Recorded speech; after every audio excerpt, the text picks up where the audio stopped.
In this video, we're going to take a look at proving trig identities. So in this video here, we're going to take a look at 4 practice questions for proving trig identities. Now, there isn't really much to introduce here in terms of the content that we will need for this video. However, before we take a look at the practice questions here, I just want to quickly highlight 5 key results that we will use throughout this video. So you should be able to see the 5 key results here that we're going to use throughout this video. And hopefully none of these results here are new to you. You should be familiar with all of these already. So do take a note of these if you think that would be helpful. If you want to recall these as you go, that's absolutely fine as well. Other than that then, there's not really much to introduce here, so let's get started then with question 1.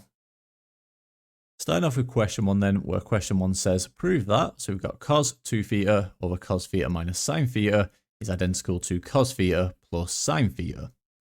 So where do we begin here? Well, what I'm going to do here is start with the left-hand side, so let's just make a note of that to begin with. So start with left-hand side. So we'll start with LHS. Remember, LHS here just represents the left-hand side. So we're starting with the left-hand side here. So we've got cos 2 theta. So cos 2 theta. And that's all over cos theta minus sine theta. Okay. Now, when I look at this here, there's nothing that I can really do with the denominator here. We just got cos theta minus sine theta. There's nothing that I can really do with that. However, what I do notice is I have cos 2 theta. So this is the double angle formula then for cosine. And we know that cos 2 theta, let's just make a note of this here, cos 2 theta is equal then to cos squared theta minus sine squared theta. This is cos squared theta minus sine squared theta. Okay, so in that case then, we can write this here as cos squared theta minus sine squared theta. And that's all over cos theta minus sine theta.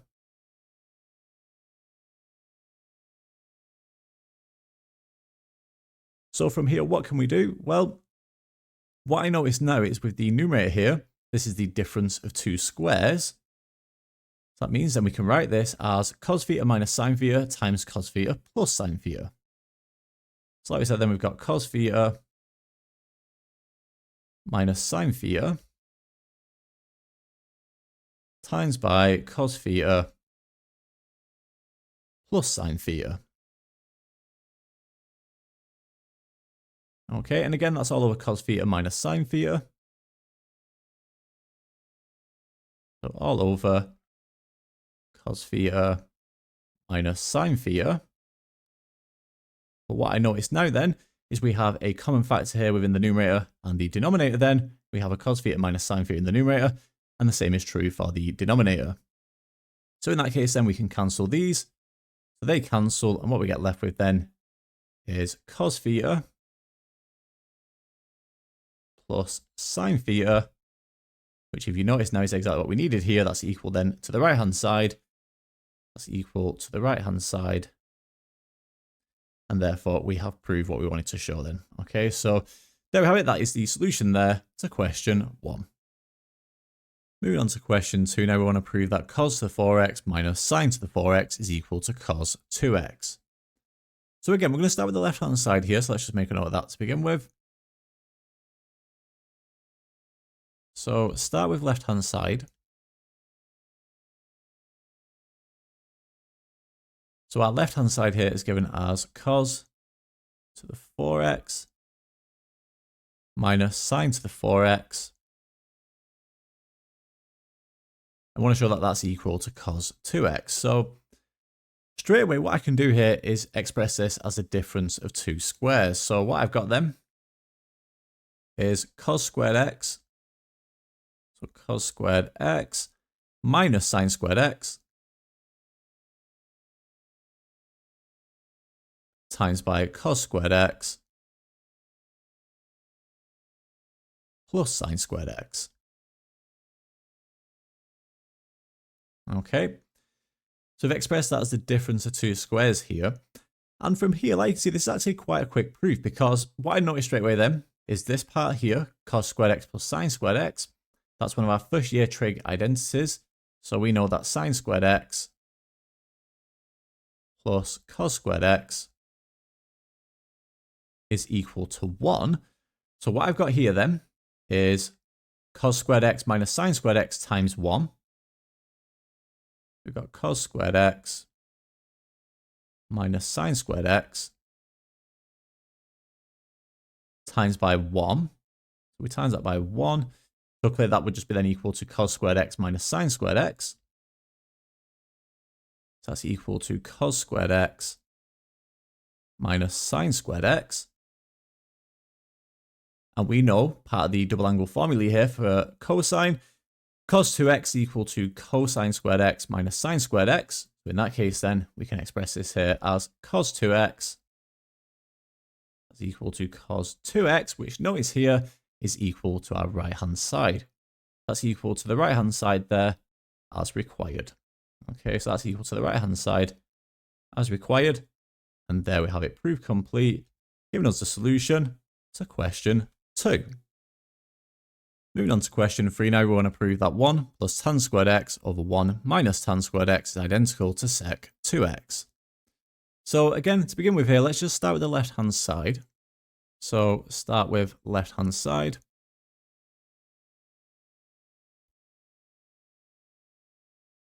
Okay, so we're going to start with the left-hand side. So if we just write down the left-hand side to begin with, we've got 1 plus tan squared x. And that's all over 1 minus tan squared x. Okay. Well, straight away what I notice here is for my numerator, we know that 1 plus tan squared x is equal to sec squared x. Okay. This is just a standard identity then. So I can now replace my numerator here with sec squared x. That's equal to sec squared x there. Now for the denominator here, 1 minus tan squared x, that's not quite as straightforward because I can't use this result here. So all I can do then is replace tan squared x with sine squared x over cos squared x. So if we do that here, we've got 1 minus sine squared x over cos squared x. Okay.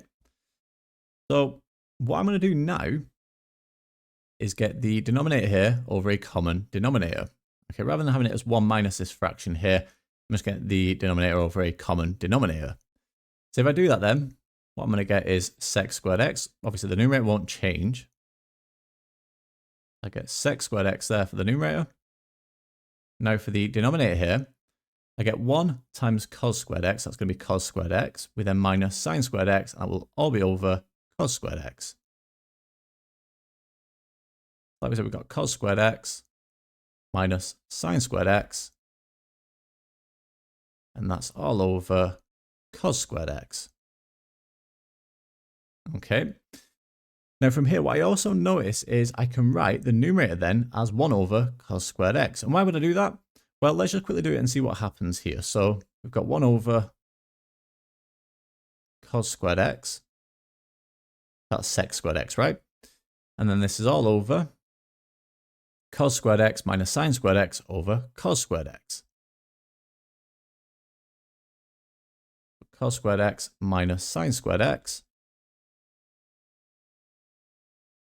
all over cos squared x. And this might seem a little bit counterintuitive here, because rather than making this, more straightforward, simpler, it looks a little bit messier, right? But the clever thing here is, because I've now got this fraction here divided by this fraction here, and notice the denominator for both fractions is the same, they will just cancel now.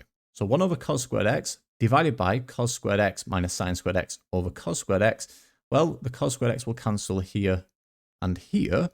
So what I get left with now is 1 over, so this is 1 over cos squared x minus sine squared x. And then we know that this here, cos squared x minus sine squared x, we know that that is cos 2x. This is equal then to 1 over cos 2x. And 1 over cos 2x, we know that that is equal then to sec 2x. This is equal to sec 2x, which is equal to the right-hand side. So that's equal to the right-hand side there as required, and that gives us the solution there to question 3. And finally then, if we take a look now at the very last question here, question 4, we're asked to prove that cot x plus tan x is identical to 2 cosec 2x. So again, we're going to start with the left-hand side here. So if we start with the left-hand side, let's just make a note of that here. So start with the left-hand side. So we have cot x plus tan x.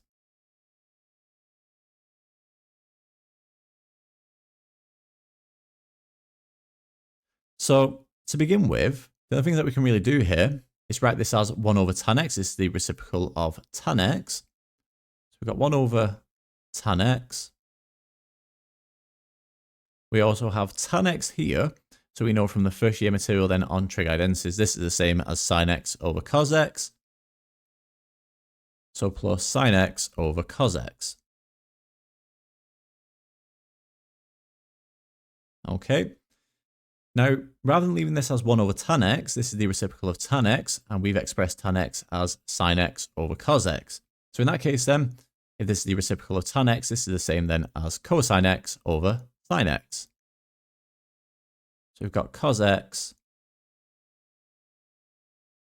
over sin x plus sin x over cos x.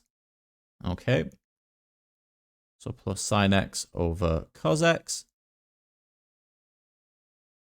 Now from here, we're adding fractions, so the only thing that we can really do then is get these over a common denominator. So if we now get these over a common denominator here, I'm going to get sin x times sin x, that gives me sin squared x. So we get sin squared x. We also have cos x times cos x, that would give me cosine squared x. So plus cos squared x, and this will all be over sin x times cos x. So we get sin x cos x there. Now from here, if we just take a look at this to carry on then, we've got sin squared x plus cos squared x for the numerator. Well, we know that that's equal to 1 from our first year material then on trig identities. So this is equal then to 1 over sin x cos x.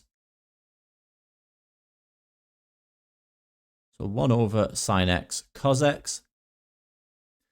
Now, again, just using further work here on trig identities.